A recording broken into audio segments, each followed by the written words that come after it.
Hello and happy 2023. Who knows what this year's got in store for us? I hope you had a good time over Christmas and New Year's though, and I hope that January isn't hitting you too hard. I know January can be a bit of a tricky month for lots of reasons for different people, but I thought it might be nice to share one of the things that really inspires me all year round, really, but particularly in the darker months, where the days are much shorter. I really love turning to photo books for inspiration and have done for as long as I can remember. Really, I've always really found looking through photo books a really important foundation to inform my photography as I've grown and developed as a photographer. So I thought I'd share that with you, and for the first time on hopefully more videos like this, hopefully you'll like them, I thought what I'd do is share the first photo book I bought and the last photo book I bought. Well, actually, it's not the last photo book I bought, it's the last one that got delivered because it took a while for this one to come through. But anyway, let me start with the first book I bought, which is Magnum Degrees. And I bought this not at an exhibition, but from an exhibition because I was working at WH Smith. So when I finished my GCSEs, I went straight on and did a national diploma in photography. And while I was doing that, I was working at WH Smith's at the weekends and on Thursday nights. And I got 25% off at WH Smith's, and you could order books in. So they didn't have this book on the shelf, but you could, if it had an ISBN number, you could order it in, which was great. So anyway, I went to this exhibition at the Barbican with Magnum, and the idea of this exhibition pulled together this kind of global view of the world at this time, kind of thing. So I think it sort of spans from I probably should fact check this, but I think it's sort of from the period of the Berlin Wall coming down up until late 90s, I think. But hopefully that's right. But anyway, it gives this really vast and diverse view of the world during that time period, and it was really quite almost overwhelming actually to walk through. If you've ever been to the Barbican, it's quite a big space, and there were tons and tons and tons of photos. And actually, having the book to look back on is actually a little bit more enjoyable is not the right word, but easier to take in a way because I can dip in and out of the book. But I just remember, as this I guess 17-year-old walking around this exhibition space and really feeling the weight of all these different photographs, trying to take them in and trying to understand them or absorb them. So the book was really good, and there's a few photos in here that are really standout pieces, and I come back to. I'm just going to pick out one for this video because it's the one that I return to more than any of the other photos in it, and it's of this black and white photo of a young, what you would sort of, I guess, you would looking at it instantly interpret them as Tibetan monks maybe, and there's an interaction going on there. And what I'll do here is photographed by Martine Frank. I will read her introduction to the photo. Perhaps because I went to boarding school, I wasn't that amazed by the way of life of Tolkus, the young reincarnations of great Tibetan lamas. These children are brought up in monasteries from the age of 3 or 4 and are educated to grow into and continue the work of their predecessors. What impressed me was the veneration, love, and tenderness with which these children are surrounded. One has to try to imagine what it means to the tutors, monks and disciples to be in the presence of a child who, for them, is the reincarnation of a master they have known and loved. In these monasteries, the chosen few are brought up as the elite, or as an elite. But it is up to the child, Tolku, to prove himself later on in life as a true spiritual guide and master. Whether one is a Buddhist or not, one cannot but respect this transmission of knowledge, the handing on of ancient wisdom. So that's a description or intro into this photo, and for me it's just, I think there's just something powerful in there, that this sort of relationship, there's There's nature with this feral pigeon that's landed on the head of the tutor, and it's a really precious moment. There's no awareness of the camera being there for any of the three what's the word? Well, there's two people and there's a pigeon. So there's three subjects in the photo, and all three of them are engrossed and captivated by that moment rather than the camera. And that was one of the big standout things for me. That's what I love about it.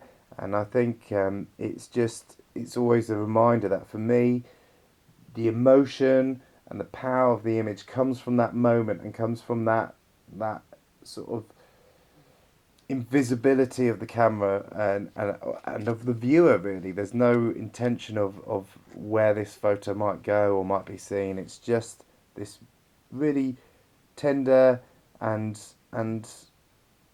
uninhibited moment that we're lucky and privileged to bear witness to. And I think that's the other thing with this book, which found really captivated me. It was, it was a much smaller world when I got this. I mean, the internet was just started. I think it wasn't it was a dial up at my mum and dad's, and one person could go at it at one time at that moment, and it was still, very much a small world for me. And having this book, just having things from all around the world and these different viewpoints was really quite a powerful thing. You can still pick up this book second hand. I've had a look. Certainly, as the soft cover version is second hand. You can pick up on eBay or whatever at a really good price. So I'd totally recommend getting it because it's just such a vast and diverse collection of images. It's a really quite useful book to have and dip into from time to time, because there will be something for everyone in here. There will be some photographs that you will like, some you might not like so much, but it's a very, very diverse and inspirational book for me, and it's the one that I've enjoyed returning to many a time. In fact, on that photo you can see a massive crease along that image where I've turned back to it so many times. So anyway, I'll move on from that picture, which I hope you enjoyed looking at, and I hope it might tempt you further to look into that book as well, because it's well worth looking at. And to the latest book that's come through my door, which is Meet Bob by a fantastic photographer called Jasper Dulles.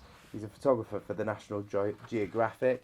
I follow him. He does some really good. The most recent project he did was on pigeons, funny enough, and during lockdown that we're visiting his apartment, and this book, Meet Bob, was a project that broke through in the Wildlife Photography of the Year awards a number of years ago, and his work really is quite special to look at. And in fairness, I'll probably only pick out one shot here, but I remember being completely completely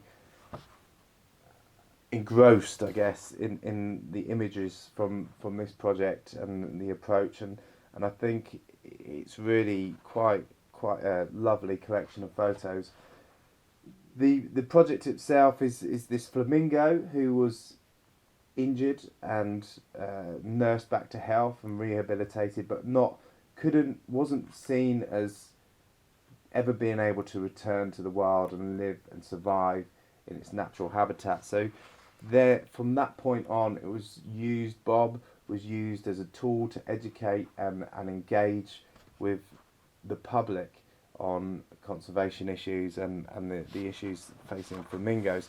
And this is a really wonderful collection of photos. For me, I think the photos that stand out the most are the ones with the juxtaposition of, I think there's one where Bob's walking in front of a vending machine. Those kind of photos that make, almost physically make your head jolt back, because you're not used to seeing, flamingo shots are quite common, with the overhead shots of the flamingos over the lagoon or flying across, and we're used to seeing those kind of real natural kind of environments that flamingos are in.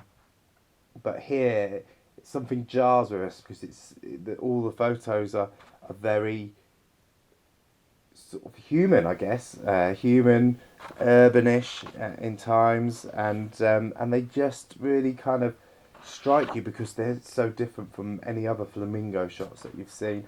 I think the one that I'm going to pick out here is just with the young kid holding the flamingo, holding Bob, and the younger kids behind this door trying to reach out to to to make a connection with this flamingo, which I just think is really powerful for me, and I think it's really interesting in a sense, this innate desire that we must all have to connect with nature, and the barriers that come up as well. So for me it's quite a really evocative image that sort of shows us the tensions and the desires and the things that we just it all comes together in this photo where we want that connection, and we need to try and overcome these barriers.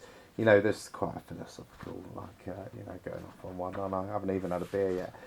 Anyway, so I think that's a really powerful image for me, and I love that desire of the kids wanting to forge that connection and connect with this flamingo Bob, and the book's really good, the project's really good, and the photographer is amazing. Jasper Does is well worth looking up if you don't already look at him, or follow him.